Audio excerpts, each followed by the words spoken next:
రాన్నయ్యా వెళదాం రా.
భీమసేనుడంటే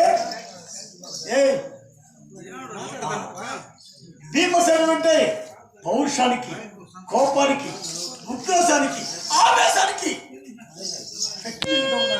అంతేగాని నీకు దుఃఖం అలంకారం కాదు. భీమసేనుడు ఏడిస్తే అర్జునా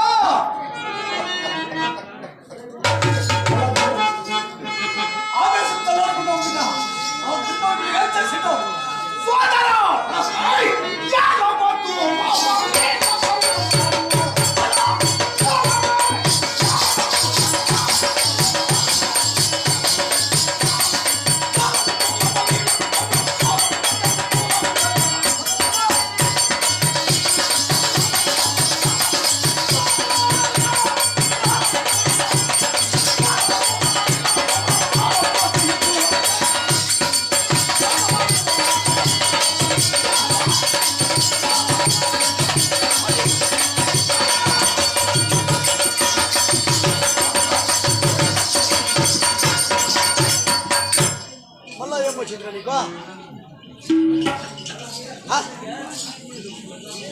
ఇంత పౌరుషం చూపించావురా, యుద్ధానికి వెళ్తాము. అర్జునా రా.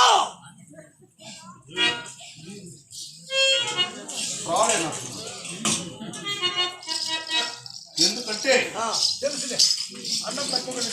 అర్జునా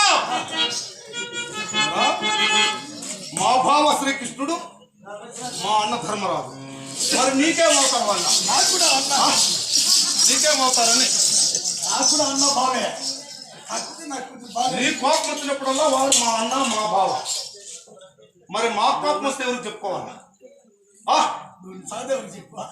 అర్జున నాడు ఆ దుర్మార్గుడు కుప్పబట్టి మన కలత్రిని సభాస్థానం మనకు ఇచ్చుకుని వచ్చినప్పుడే జూతములో పెట్టి ఆలిని ఓలిని ఓడిన ఆ దుర్మార్గుని చేతులు నరికిన పాపమేదన్నానే.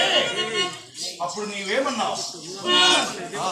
ఎందుకంటే అంతమంది సమక్షంలో పితృ సమానమైనటువంటి అన్నగారిని చేతులు నరుకుంటే భావం కాదని భావించడం కదా. ఆనాటి నుండి నేటి నుండి నేటి వరకు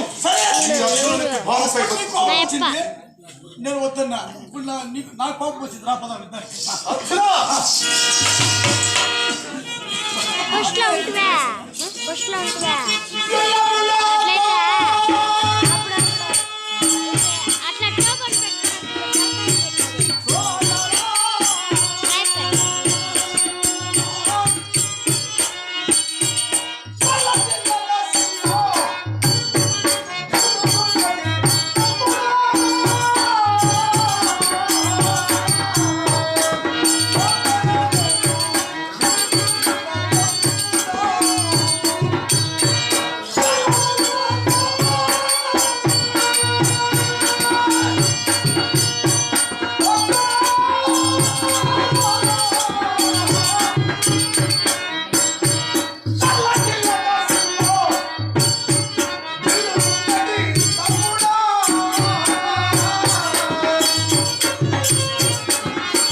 చాలక నీ ఆజ్ఞను జవదాటలేక నీలో నీవే కుమిలిపోతున్నావు. ఓ శత్రువులను జయించుటకు సమయము రాక నీ ఇరువురి మాటలను జవదాటలేక నాలో నేనే కుంగి కుసించి నశించిపోతున్నాను అర్జున.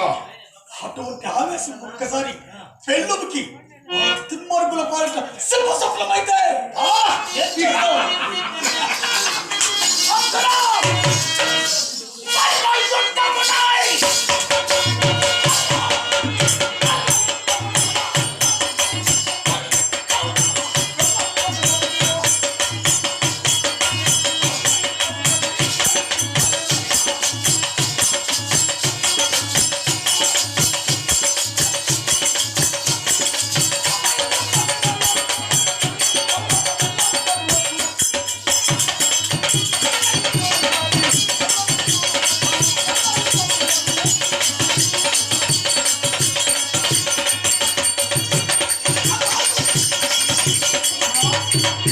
ఇక ఎవరు వాటినేది లేదు. తప్ప నన్ను వారించకు. సబాస్, ఇది భీమసేన పౌరుషం ఉంటే.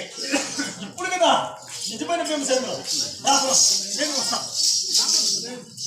వెళ్ళి సుల్తాన్ హతము కావచ్చి మన రాజ్యాన్ని మనం తీసుకొని వచ్చి ధర్మానికి పట్టాభిషేకం పెడదాం. అర్జున, నాదొక చిన్న మనవి. ఏ ఒక్కసారి ఆలోచించు. ఏమిటన్నయ్యా? మన తండ్రి గారైన పాండు మహారాజు శతశృంగి పర్వతమున మరణించిన మొదలుగా మనకు కంటికి రెప్పవలే తల్లి తండ్రి గురువు దైవమై మన కష్టాలన్నిటినీ కడతేరుస్తూ మన నీడవలే వెంటాడుతూ ఉన్నాడు. ఎవరా?